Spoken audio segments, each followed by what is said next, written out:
Salut Bissom, bonjour YouTube. Avant de démarrer la vidéo, je tiens à le dire, à le préciser une fois pour toutes, considérez ceci comme une alerte spoiler pour, non pas toute la carte, mais pour les matchs dont je vais parler, un peu plus en profondeur. Vous êtes prévenus, si vous regardez cette vidéo, c'est que soit vous connaissez les résultats de New Japan New Beginning, ou bien vous ne vous inquiétez pas de savoir les résultats. Et que ça ne vous empêchera pas d'apprécier le show. Et d'ailleurs, je pense pas. Mais vous êtes prévenus, à tout de suite. Salut YouTube, je suis Sébastien et aujourd'hui je vais pas vous parler de jeux de rôle, je vais pas vous parler de jeux vidéo, je vais vous parler d'une chose un peu différente puisque je vous l'avais dit il y a pas longtemps, je me suis remis à regarder du catch grâce à Sturi, donc une chaîne, un youtubeur français que je vous invite chaudement à regarder parce que ce monsieur a quand même beaucoup de passion pour le sport et il a réussi à me redonner envie de regarder du catch. Ce qui n'était pas facile vu le niveau de burn-out que j'avais la dernière fois. Mais bon, voilà, je m'y suis remis. Et pour la première fois, j'ai regardé un show, non pas américain, mais un show japonais. J'ai regardé un show de New Japan Pro Wrestling qui s'appelle The New Beginning de l'année 2024. Et je sais pas si tous les shows seront à ce niveau-là, parce que je pense que j'ai vraiment assisté à quelque chose d'exceptionnel. Mais si les shows de New Japan sont de cette qualité-là, les 10 euros d'abonnement mensuel pour leur plateforme de streaming New Japan World est vraiment, vraiment rentable. Alors, je vais passer la première moitié de la carte, parce que la première moitié de la carte, c'est leur storyline en cours et tout ça, avec des noms, quelques noms que je reconnais, mais pas beaucoup, parce que j'ai pas une grosse culture du catch japonais. La première moitié de la carte, il y avait du catch sympa, hein. C'était pas un mauvais spectacle du tout, mais il y avait un peu la barrière de la langue. Alors, j'ai pas regardé le show dans le vide tout seul, moi face aux commentaires, sachant pour ceux qui me regardent et qui seraient intéressés par ça, New Japan World, quand il... Je sais pas si ça sera tout, pour tout leur show, mais en tout cas, là, le show en question, il avait une piste de commentaires en japonais, forcément, puisque c'est la langue natale, et une piste de commentaires en anglais.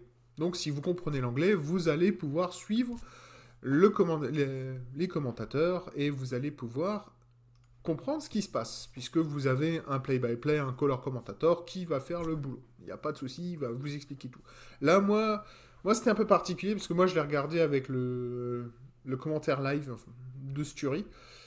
Et disons que la première moitié de ce pay-per-view, donc en gros, la première heure et demie, les deux premières heures, c'était plus en train de papoter, de discuter des actualités catch, parce que dans le monde du catch, il y a des choses un peu folles qui se passent en ce moment, surtout côté WWE, entre la préparation vers WrestleMania qui fait quand même beaucoup de bruit, avec leur storyline avec The Rock, même si moi personnellement elle me gave. Et surtout, ils ont la casserole météorique qui leur arrive dessus avec ces histoires de trafic sexuel qui tombent sur, qui tombent sur Vince McMahon. Si la moitié de ce qui a été dit est vrai, le mec mérite déjà la tôle, c'est simple, hein. Brock Lesnar, il a été plus ou moins, il est en train de se faire effacer de l'histoire de la WWE, et quand je pense qu'on a donné le streak de Undertaker à ce fils de pute, c'est quand même un peu dur, ça fait mal au cul. Mais bon, les choses sont ce qu'elles sont, et puis voilà, c'est tout, faut vivre avec. Et donc, bon voilà.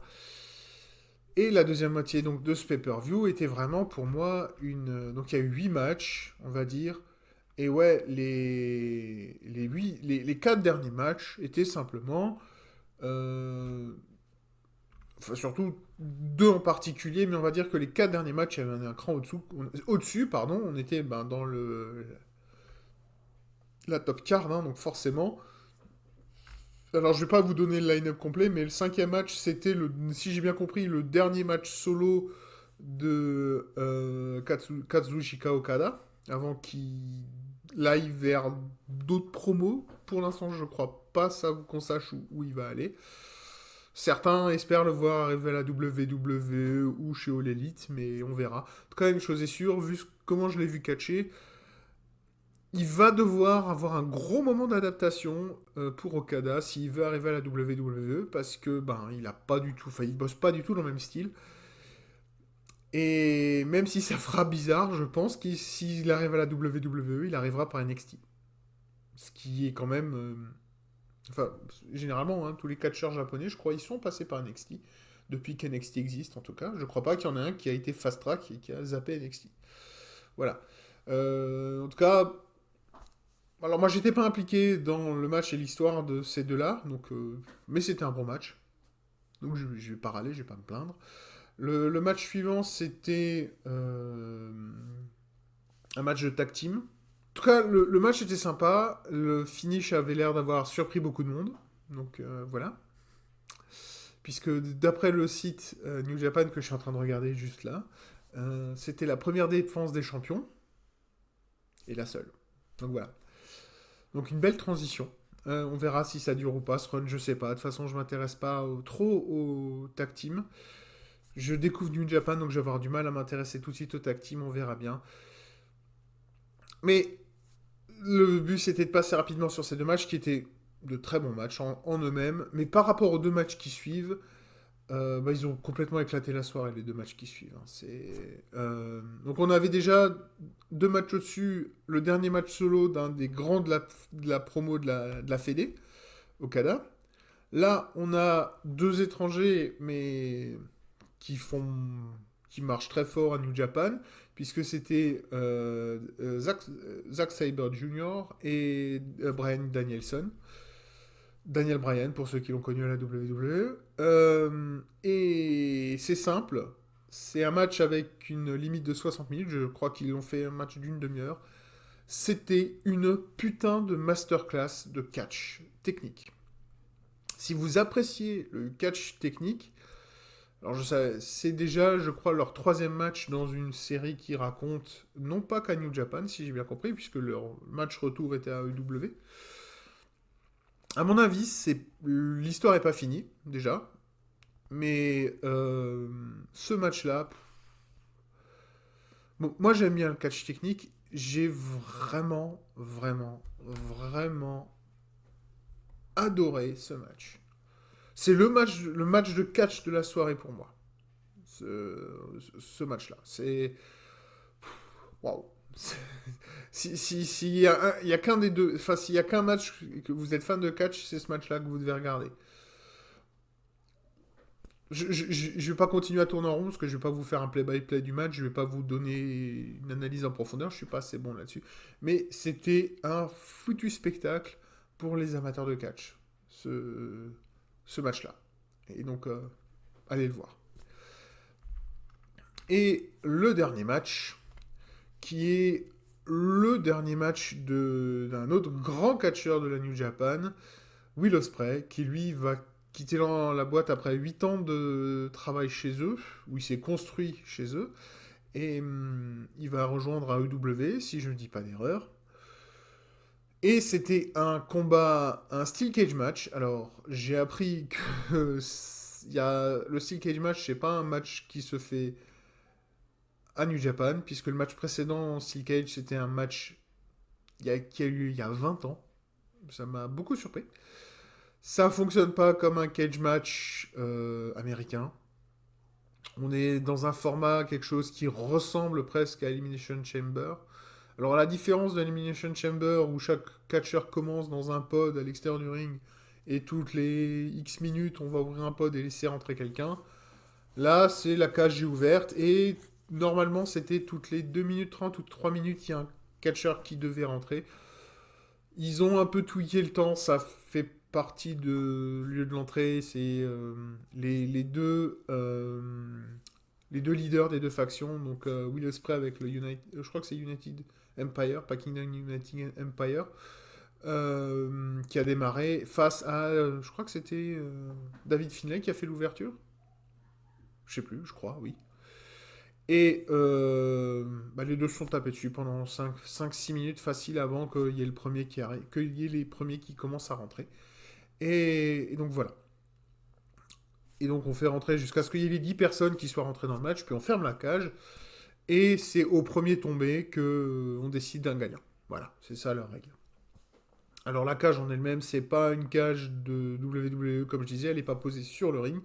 Elle est comme une Elimination Chamber, elle est posée à l'extérieur du ring. Alors elle n'est pas très haute, hein, elle doit faire 2 mètres, 2 mètres 30 à tout péter, je pense. Mais. Enfin, 2 mètres 50, 3 mètres. Allez, maximum 3 mètres, je pense. Elle n'est pas très très haute. Et en tout cas, ça a été super pour le show. Et autant, donc comme je disais avant, le match Zack Sabre Jr., Bryan Danielson, c'était le meilleur match de catch de la soirée. Ça, c'est la meilleure histoire. C'est simplement ces deux factions qui sont en guerre depuis un moment déjà. Et c'est le dernier match enfin, qu'ils ont, puisque le leader d'une faction va quitter l'entreprise. Et donc, c'est le moment de poser tout sur la table, de poser tout dans le ring, et d'en finir. Et c'est un match hardcore, comme j'en avais pas vu depuis très longtemps. C'est une folie ce match. Ils en seront à littéralement démonter le ring. Enfin, c'est vraiment la guerre pendant plus d'une heure. Et Will Ospreay, qui est forcément au centre de l'histoire, a mis les 9 autres hommes du ring, enfin non, qui étaient dans le ring avec lui ou autour du ring avec lui, il les a mis tous en avant un par un.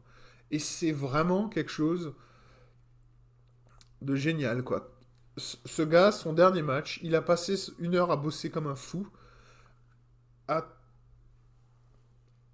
à vraiment donner envie, à vraiment donner de la valeur à tous les gens qui étaient dans le ring, même qu'ils soient de son équipe ou pas, ou qu'ils soient en face. Et je pense que, bon, ce sera pas aussi fort que d'autres heels qui ont réussi à finir la carrière de catcheurs célèbres au Japon, mais je pense que là, avec ce qu'ils ont fait, le match qu'ils ont fait, je crois que le Bullet Club War Dogs, je crois qu'il s'appelle comme ça, cette faction, donc c'est une partie du Bullet Club, et ben, si avec ça, ils sont pas les grands méchants détestés de la promo pour les mois ou l'année qui viennent, je sais pas comment ils vont faire, parce que c'était vraiment un sacré match, et ils se sont vraiment comportés comme les pires des salopards, et c'était vraiment, comme dit, c'était une super histoire, un super spectacle, très violent, sanglant, comme dit, c'était vraiment très hardcore et ça a duré plus d'1 heure, mais j'ai pas vu l'heure passer, quoi. C'était vraiment un spectacle que je peux que vous encourager à voir si vous aimez vraiment l'action brutale dans le catch. Là, vous allez être servi. Et c'était vraiment un moment vraiment très agréable que j'ai passé à regarder ça. Je pense pas, ou j'espère pas pour les gars de la New Japan que tous leurs shows sont de ce niveau, parce que sinon, ils doivent user leur catcheur à un rythme assez hallucinant. Alors bon, la New Japan, si j'ai bien compris, ne catche pas de manière hebdomadaire. Ils ont que leur show qui a lieu tous les mois ou tous les... Enfin, il y a plusieurs semaines d'écart généralement entre les shows. Donc ça leur permet de soit bosser ailleurs, soit de se reposer. Donc c'est pas plus mal. Mais en tout cas, c'était vraiment un show que j'ai adoré. Et je sais que je vais laisser tourner mon abonnement chez eux parce que je vais vouloir voir. Si vous prenez votre abonnement maintenant, vous allez voir aussi fin du mois les 2 derniers matchs de Okada qui sont prévus pour être des matchs en équipe, je crois. En tout cas, c'était son dernier match solo. Et il a encore 2 dates de prévues, 2 matchs de prévus, je crois le 22 et le 23 février ou mars, je sais plus. Laissez-moi regarder un calendrier. Ouais, non, ce sera plutôt le 23 et le 24. Ouais, ce sera probablement février, puisque ce sera un vendredi et un samedi. Et si on le met au mois de mars... Ah non, ce sera plutôt au mois de mars, ouais, parce que le 23, c'est un samedi.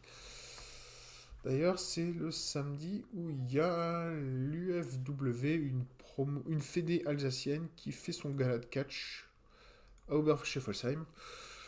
Ça fait toujours partie des inconnus, voir si j'arrive à trouver un moyen d'y aller ou pas, parce que j'ai pas de bagnole, et c'est quand même à 20 minutes en voiture de là où je vis, donc c'est un peu compliqué. Et c'est en soirée, donc les transports en commun c'est mort, on verra bien. En tout cas, voilà. Euh, New Japan Pro Wrestling New Beginnings 2024, c'était vraiment un show merveilleux. J'ai pas vu passer le temps. J'ai vraiment adoré. La montée en puissance, enfin la montée au niveau du spectacle était vraiment hallucinante. Et les deux derniers matchs, pour moi, je dirais pas que c'est le match de l'année, ce que j'ai vu, mais en tout cas pour moi, c'est un très bon début d'année. Et pour le moment, c'est les meilleurs matchs que j'ai vus cette année. J'ai pas vu grand-chose aussi, vous allez me dire. Mais bon, voilà. En tout cas, voilà, c'était un peu différent. Pour une fois, j'ai parlé de catch. Je pense pas que ces reviews-là, ça va être quelque chose de régulier parce que je suis pas. On va dire, je suis pas un spécialiste du catch. Ça fait longtemps que j'ai pas regardé. C'est peut-être donner un petit avis, un œil extérieur pour quelqu'un qui revient dans cette passion, dans ce hobby. Mais voilà, en tout cas, si vous êtes intéressé par le catch et par le catch japonais, New Japan World, ça vaut vraiment le coup. C'est 9,99€ l'abonnement, je crois. Si vous passez par leur appli mobile, ça va vous coûter plus parce que ben, Google veut sa part et ça va vous coûter 11€. Donc voilà. Et sinon, ben voilà, n'hésitez pas à regarder du catch. Surtout, sachez qu'il n'y a pas que la WWE dans la vie. Il n'y a pas que le catch américain dans la vie. Et n'hésitez pas à regarder si vous êtes curieux. Il y a des promos probablement aussi locales proches de chez vous qui vous permettront de regarder des choses très sympas aussi, même si c'est pas avec les moyens d'une WWE, d'un All Elite Wrestling. On a tous la même passion et on est tous là pour la partager, donc n'hésitez pas. Et en attendant ma prochaine vidéo qui parlera de... je ne sais pas, eh bien je vous dis à la prochaine fois. Peace, Nick, je te moule.